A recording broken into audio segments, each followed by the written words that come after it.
Next देख रहे हैं diagonals of a rectangle and square are congruent. Diagonals of rhombus are perpendicular bisector of each other and it bisect pair of opposite angles and diagonal of a square are perpendicular bisector of each other. It bisect opposite angle. अभी इसका मतलब क्या है वो एक एक हम लोग देखते हैं. अभी पहले रोम्बस क्या है. रोम्बस अभी रोम्बस में क्या होता है कि चारों साइड सेम होती है. तो इसका मतलब ए चारों साइड सेम है. अभी इसके डायगोनल निकालते हैं. अभी हम लोग ने ऊपर जो प्रॉपर्टी बोली उसके बारे में हम लोग देख रहे हैं. Quadrilateral is rhombus if all of its sides are congruent. तो पहला ये सेम हो गया. अभी उसका अगर सब साइड्स ये है तो opposite angles of a rhombus are congruent. उसके अपोजिट एंगल्स होने चाहिए. और दूसरा क्या है, diagonal of rhombus are perpendicular bisector. मतलब यहाँ पे बाइसेक्टर तो है, मतलब ये और ये सेम रहेगा, ये और ये सेम रहेगा. तो ये क्या करेंगे, परपेंडिकुलर दोनों को इक्वली डिवाइड करेंगे और यहाँ पे 90 डिग्री होगा. ये हो गया रोम्बस. तो उसका प्रॉपर्टी समझ में आया रोम्बस का. हाँ, रोम्बस का क्या है, all sides congruent. All sides congruent. ठीक है. Opposite angles of a rhombus is also congruent. And diagonal, ये डायगोनल है. डायगोनल जो है वो परपेंडिकुलर बाइसेक्टर है. परपेंडिकुलर बाइसेक्टर मतलब इक्वली डिवाइड करेगा, यहाँ पे 90 डिग्री करेगा. ठीक है. अभी रेक्टेंगल का देखते हैं. अभी रेक्टेंगल कैसे होता है, ऐसे होता है. अभी रेक्टेंगल में क्या है, quadrilateral is rectangle if all of is angles are 90 degree. अगर उसके चारों एंगल्स 90 डिग्री है तो वो रेक्टेंगल होता है. पहली प्रॉपर्टी. हाँ, तो इसका क्या हुआ, अपोजिट साइड्स भी कॉन्ग्रुएंट होते हैं. अपोजिट साइड भी कॉन्ग्रुएंट होते हैं. And all angles of a rectangle are congruent. मतलब सब एंगल सेम होने चाहिए क्योंकि 90 डिग्री होने चाहिए. अपोजिट साइड सेम होने चाहिए. हाँ, और diagonal of a rectangle are congruent. और इसका जो डायगोनल है दोनों एक दूसरे को इक्वल होना चाहिए. Diagonal of a rectangle are congruent. ठीक है. रेक्टेंगल का समझ में आया, रोम्बस समझ में आया. अभी हम लोग देख रहे हैं स्क्वायर. स्क्वायर में क्या होता है, चारों साइड सेम. करेक्ट. हाँ, चारों साइड अगर सेम है तो स्क्वायर हुआ. मगर उसके साथ क्या होगा, उसके एंगल्स भी सेम होने चाहिए. सिर्फ चारों साइड सेम तो रोम्बस भी हो सकते हैं, मगर उसके एंगल्स भी अगर ये है राइट एंगल है तो वो स्क्वायर हो जाते हैं. तो all sides of a square are congruent, all angles are congruent and diagonal of a square are perpendicular bisector of each other. Perpendicular bisector. तो ये प्रॉपर्टीज आपको समझ में आई तो आपको 5.3 करना आसान होगा. चलो अभी हम लोग 5.3 करते तो आपको एक समझ में आएगा. ओके, 5.3 का फर्स्ट वाला हम लोग देख रहे हैं. देखो ये उन्होंने दिया हुआ है. अभी उसमें और दिया है AC is equal to 8 centimetre दिया है. हाँ, तो अभी हमें पता है, अभी प्रॉपर्टी हम लोग ने क्या पढ़ा, diagonal of a rectangle are congruent है ना. अभी AC भी डायगोनल है तो AC और BD सेम होगा. तो पहले हम लोग लिखेंगे, पहले प्रॉपर्टी लिख देंगे, diagonal of rectangle are congruent. ये तो प्रॉपर्टी है, हमें पता है. Therefore AC is equal to BD is equal to 8 centimetre. हाँ, अभी BO क्या होगा, BO BD का आधा होगा. BO is equal to half BD. उसका रीज़न क्या है, diagonal of a rectangle bisect each other. ये भी दूसरा प्रॉपर्टी लिखना पड़ेगा ना, diagonal of a rectangle bisect each other. तो क्या हुआ, BO कितना हुआ, BO is equal to half multiplied by 8 is equal to 4. तो देयरफॉर BO आपको मिला 4 सेंटीमीटर. अभी दूसरा क्वेश्चन क्या है, find B O and if angle C A D. अभी उन्होंने क्या बोला है, angle C A D, angle C A D 35 दिया है। Then find angle A C B, A दिया हुआ है और ए सी बी ए निकालना है। तो क्या करेंगे, हमें पता है कि segment A D parallel to segment B C, A D parallel to B C, हाँ, और ट्रांसवर्सल ए सी, ये ए सी ट्रांसवर्सल है। तो क्या होगा, angle D A C congruent to angle A C B, क्या होगा, alternate angle,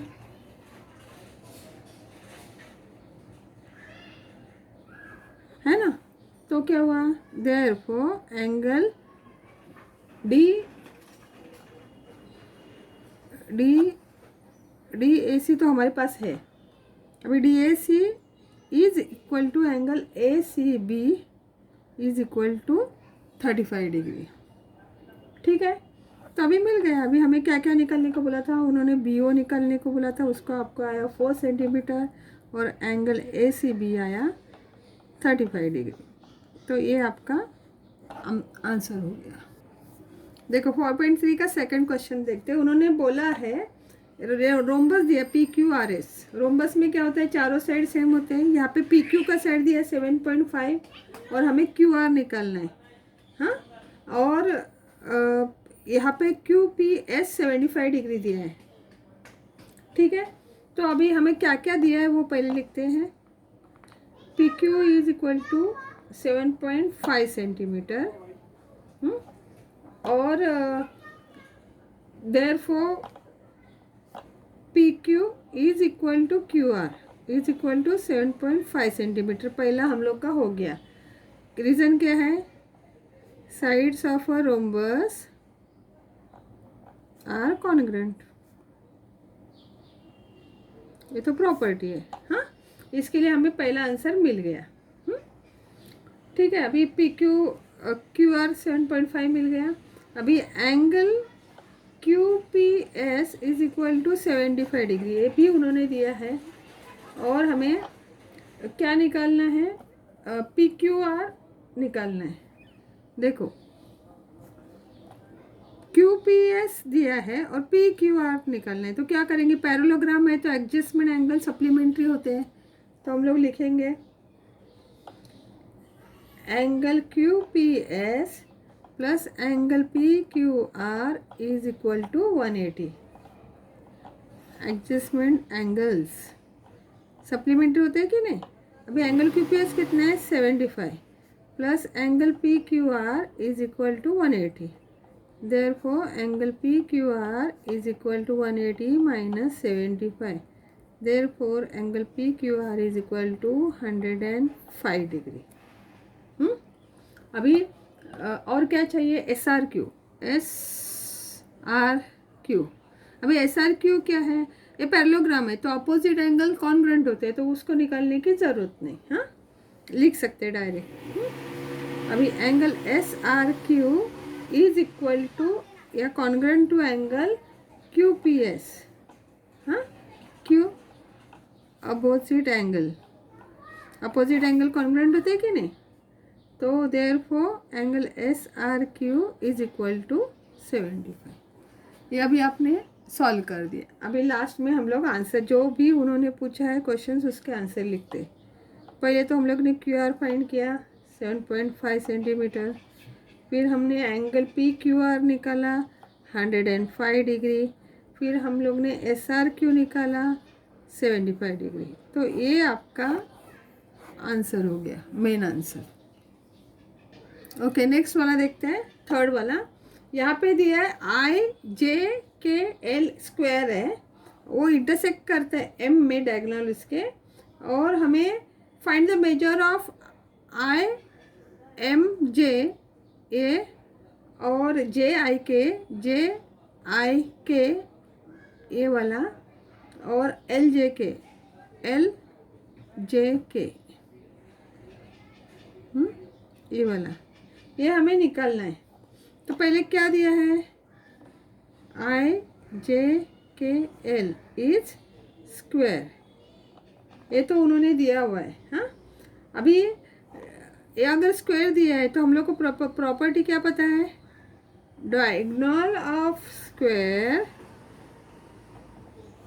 are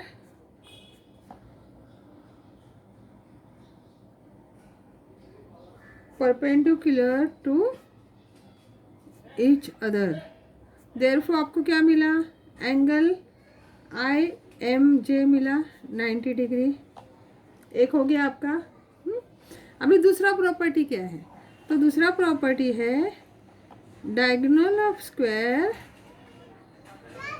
bisect each other, ये भी आपको पता है ना। सॉरी, बाइसेक ईच अदर नहीं चाहिए हम लोग को, इधर का चाहिए ना angle, bisect opposite angle, bisect opposite angle, दूसरी प्रॉपर्टी लिख रहे हैं। हाँ, क्योंकि हमें इधर का एंगल चाहिए ना इसके लिए। तो इसका मतलब क्या हुआ, तो एंगल जे आई के क्या होगा, is equal to half angle J I L का आधा होगा, बराबर।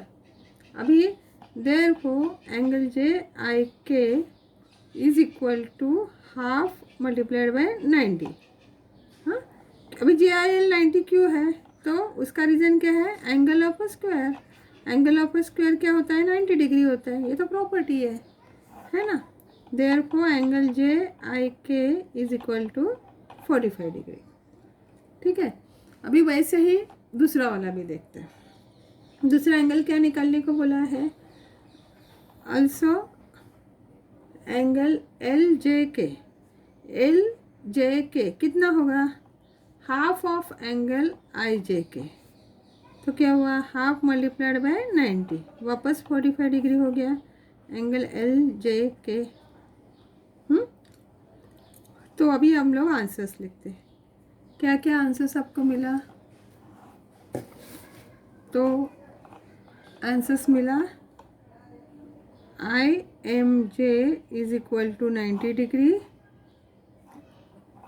Angle J I K is equal to 45 degree, और L J K is equal to 45 degree. ये आपका आंसर आपको मिल गया। नेक्स्ट क्वेश्चन देखते हैं, question number 4। The diagonal of a rhombus are 20, एक 20 है एक 21 है। Then find the side of a rhombus and its perimeter. तो अभी हमें क्या करना पड़ेगा, पहले तो उन्होंने क्या दिया है, A B C D is rhombus, ये तो उन्होंने दिया है। और क्या दिया है, A C is 20 centimetre and B D is 21 centimetre. अभी हम लोग सोचते हैं कि A C diagonal A C and B D intersect किया कि नहीं, इंटरसेक्ट एट ओ। तो ए ओ क्या हुआ, हाफ ए सी हुआ, ए ओ ए सी, क्योंकि diagonal of a rhombus bisect each other. हाँ, लिख देते चलो reason, diagonal of rhombus bisect each other, ये लिख दिया। हाँ, तो क्या हुआ, ए ओ कितना हुआ, A O is equal to half multiplied by 20, therefore A O is equal to 10 centimetre. ठीक है, वैसे ही अभी बी ओ निकालते हैं। बी ओ कितना होगा, बी ओ होगा half B D, same reason लिखेंगे, diagonal of a rhombus bisect each other, therefore B O is equal to half multiplied by 21, तो B O is equal to 10.5 centimetre. ठीक, अभी in triangle A O B, angle A O B is equal to 90। इसका reason क्या है? Diagonal of rhombus are perpendicular to each other, right. लिख देते reason, चलो। Diagonal of rhombus are perpendicular to each other, ये लिखा। अभी Pythagoras से हम लोग निकाल सकते हैं।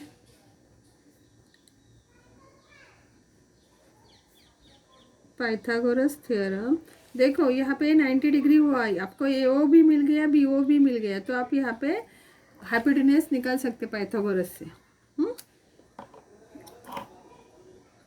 ए B square is equal to A O square plus O B square. तो ए ओ कितना है? 10 स्क्वायर, ये कितना है? 10.5 स्क्वायर। तो 10 स्क्वायर कितना है? 100, और ये कितना है? 110.25। तो आपको मिला आंसर ए बी स्क्वायर हो गया 210.25। तो ए बी कितना हुआ? इन रूट 210.25। हाँ, तो फिर ये किसका होता है?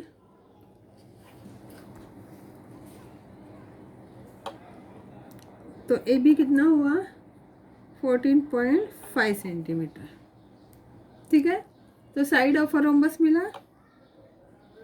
Side of a rhombus is 14.5 centimetre, क्योंकि रोम्बस के चारों साइड सेम ही होते हैं, है ना। अभी हमें क्या करने का है? पेरीमीटर निकालने का है। पेरीमीटर ऑफ रोम्बस, पेरीमीटर क्या होते हैं? चारों साइड के टोटल। अभी रोम्बस के चारों साइड सेम है, तो क्या होगा? 4 मल्टीप्लाइड बाय 14.5 कितना आएगा? 58 सेंटीमीटर। तो अभी हम लोग को आंसर लिखना है। पहले तो उन्होंने क्या बोला था? साइड ऑफ और रोम्बस निकालो, तो हम लोग ने निकाला side of a rhombus is equal to 14.5 centimetre, और पेरीमीटर निकालने को बोला। पेरीमीटर ऑफ रोम्बस 58 सेंटीमीटर, ये आपका आंसर हो गया। ओके, यहाँ पे हमें क्या करना है? State with the reason whether the following statement are true or false. First वाला देखते हैं। Every parallelogram is rhombus, possible है क्या? नहीं। ये क्या हुआ? फॉल्स। क्यों फॉल्स है? In a rhombus all sides are equal, है ना, और पैरेललोग्राम में सिर्फ अपोजिट साइड्स आर इक्वल। लिख सकते हैं इन rhombus all sides equal, but in parallelogram opposite side equal, ठीक है। तो ये नहीं हो सकता है। So every parallelogram is not a rhombus. हाँ, देयरफॉर लिखूँ, कैसे लिखूँ? हेंस भी लिख सकते, देयरफॉर भी। चलो लिखते। Therefore, every parallelogram is not rhombus, ठीक है। अभी सेकंड वाला देखते हैं। एवरी रोम्बस इज रेक्टेंगल, ये भी फॉल्स ही होगा। एवरी रोम्बस रेक्टेंगल होगा क्या? नहीं। क्यों? क्योंकि इन रेक्टेंगल क्या होता है? In rectangle all angles are 90 degree, बराबर। But in rhombus it is not compulsory, it is not necessary, not compulsory लिखते हैं, necessary. So it is not possible. Next वाला, थर्ड वाला दिखता है। हाँ, every rectangle is parallelogram, correct है ये। Every rectangle is parallelogram. क्यों करेक्ट है? क्योंकि अगर वो पैरेललोग्राम है तो opposite sides are parallel, and rectangle में भी अपोजिट साइड पैरेलल होते हैं। तो इन parallelogram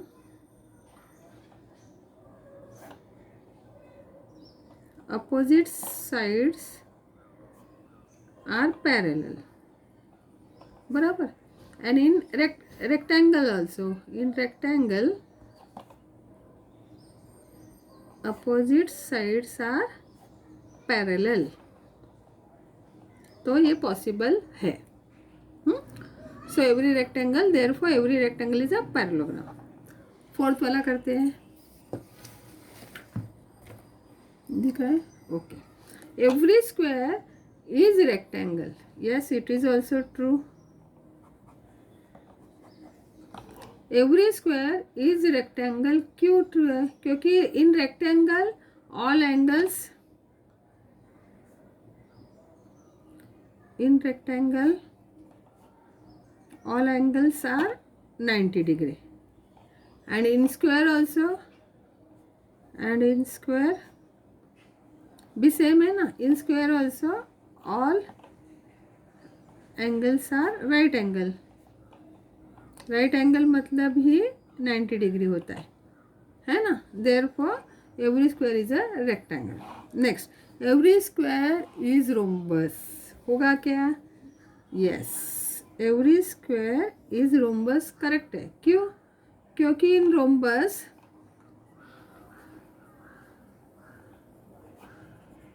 rhombus all sides are equal, बराबर। और इन स्क्वायर ऑल्सो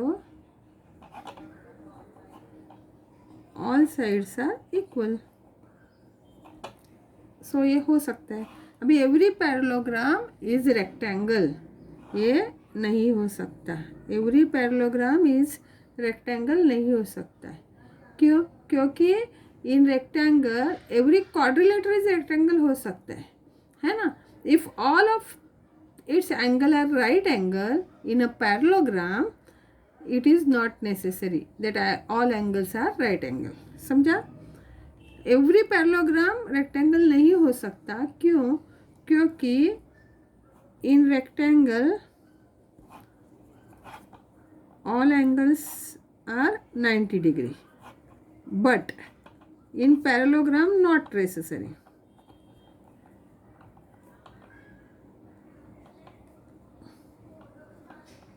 तो therefore every parallelogram is rectangle is a false statement, this is true.